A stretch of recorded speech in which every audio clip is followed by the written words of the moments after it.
Hello, students. Today is the 30th of March. It is the end of marking period 3, and we are going into marking period 4. I initially recorded this video yesterday, but after editing it, I decided that I really didn't like how it came out, and I'm redoing it today so that we can get the ideas across much faster. The original recording was too long, so with no further ado, here we go, the shortened version so everybody can have the attention span to see it. Marking period 4. I have 3 things to talk about to you today about marking period 4. And it has to do with the previous 3 marking periods as well. First thing that I want to talk about is the overall expectation for marking period 4. Marking period 4 is going to be easier than marking periods 1, 2, and 3. What I mean by that is that you have less work to do overall. Edgenuity takes the total amount of work that you have to do and splits it up into little chunks throughout the year. Right? You know this. However, marking period 4 just has less of it. So when they stretch it out like a slinky, each of those little sections is smaller. So hopefully you should find marking period 4 to be a little bit slower paced. It'll be a little easier. That said, many of you may find that that's not enough. Second thing I want to talk to you about regarding marking period 4 is your needs and how you're going to approach the end of the year. There are 2 ways that you can approach the end of the year, either from a place of security in that you have a good grade, or insecurity in that you do not have a good grade. If you do have a good grade, marking period 4 is a very nice way for you to end the year on a strong note. You got a B, you want an A, marking period 4 can get you there. If you are unsure that you're going to pass the year, if you're hovering around that 60-something mark, then marking period 4 needs to be good. I have sent some emails to some of you, and I'm going to send more today. Those emails, if you get one from me talking about marking period 4 advice, what I'm telling you is that you need to have a certain grade, 62, 63, 78, 94, whatever it is, in order to pass for the year. Not for the marking period, for the year. You can fail this year and you can get held back. We've said this from the beginning, but some students still aren't believing us, so I don't know what to tell you. You need to do marking period 4 well if you want to pass. Next thing is the strategies that will get you there, the strategies that you're going to need to succeed.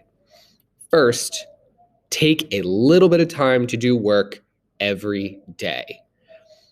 I currently have a lot of students trying to catch up on work, and that's going to lead into my next point. But when you're trying to catch up on work, you are not giving it your best. In fact, you're giving it your worst. You're going as fast as you can through the material without any guidance, without following any of my video lessons. And I know a lot of you don't watch the video lessons because I see the view count on YouTube. It's very low.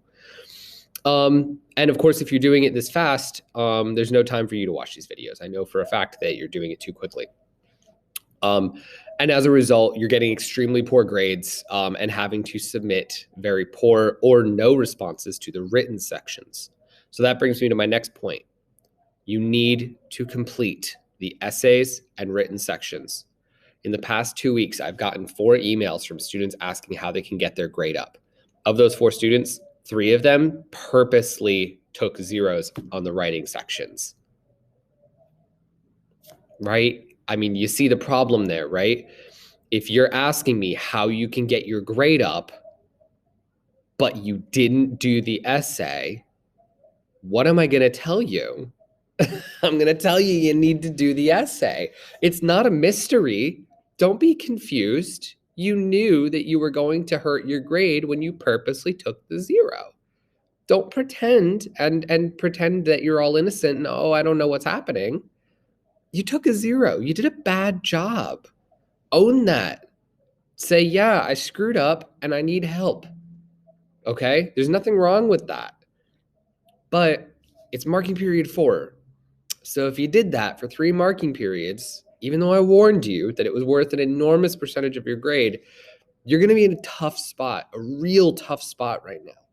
Okay? So for those of you who are finishing marking period 3, and are sitting there banging out horrible essays just to get them done, yeah, your grade's going to be very, very bad. I'm not going to lie or sugarcoat that. I'm not going to pretend that everything's all right, because it's not.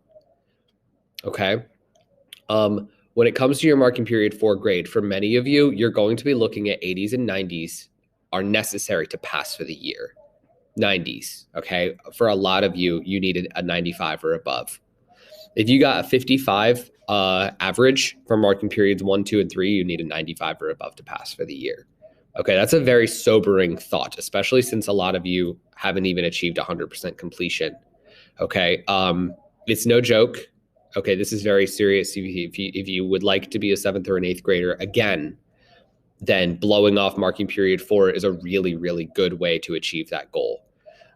So I highly recommend that you buckle down and take this marking period seriously, because we got some really, really rough grades coming in right now as a result of these writing assignments that you're skipping. Moving on to the last thing that I want to talk to you about today, where that preposition is thrown in there somewhere. I don't know exactly where, but it's there. Okay. That has to do with the information for next year. An email went out from the district yesterday saying, if you want to be in the building or be cyber schooled next year, then let us know in this survey. I don't know exactly what that survey entails. I don't know exactly what questions it asks. I just know that it was sent out. What I can tell you, if you're deciding between cyber school or brick and mortar next year, what we have right now with me talking right to you with video lessons every week, sometimes 2 video lessons a week, with 4 core teachers, I don't think that's going to be what it looks like. From what I've heard so far, the rumor is that it's going to look very different. It's going to be probably more like what they had in years prior, where there's one cyber coach for you for all your classes. If that does not sound good to you, you may need to consider brick and mortar. Okay. The asynchronous learning is not for everybody. As the grades show, those of you who are blowing off your essays and are choosing to take zeros on the single most important part of your English education, you need to be in a classroom, or you need to have somebody helping you. And you need to think about that. I'm not telling you to go back to brick and mortar, but I'm telling you, you need to have somebody helping you.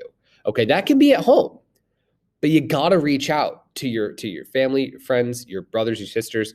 Get some positive peer pressure in your life, make friends who are going to help you. But whatever you do, don't blow off your class until the last 2 weeks and then wonder why you can't catch up. Okay. That's a no-brainer. Okay. I shouldn't have to answer that question. So I know this has been a little bit of a sobering video for some of you, but I have cut the time in half. So hopefully it was at least, watchable. Seriously, look out for an email about your grades and what you need to achieve. I'm not sending that email out to everybody, but I am sending it to people who are kind of right on the cusp, who, like, if you do pretty well, you can definitely pass. There's some of you that you should be looking at your marking period 1, 2, and 3 grades right now and seriously question, am I going to pass this year? And if I'm not, then what are my options? How can I remediate this before the end of the year? So seriously, now's the time. If you don't know what your grades look like, if you're unsure, go back into Edgenuity and look at your writing assignments. If your writing assignments have zeros in them, chances are your grade is very, very, very poor. All right, I'm very serious about that. The writing assignments are where we're putting our foot down in the English classroom, okay? You need to do those, and you need to do them well. All right. So hopefully this has been helpful for those of you who need this wake-up call. Good luck on marking period 4 as it starts this week. And I hope you have a good spring break, because if you don't come to the live meets, then I'm not going to see you until then. All right. So I'll see you next time.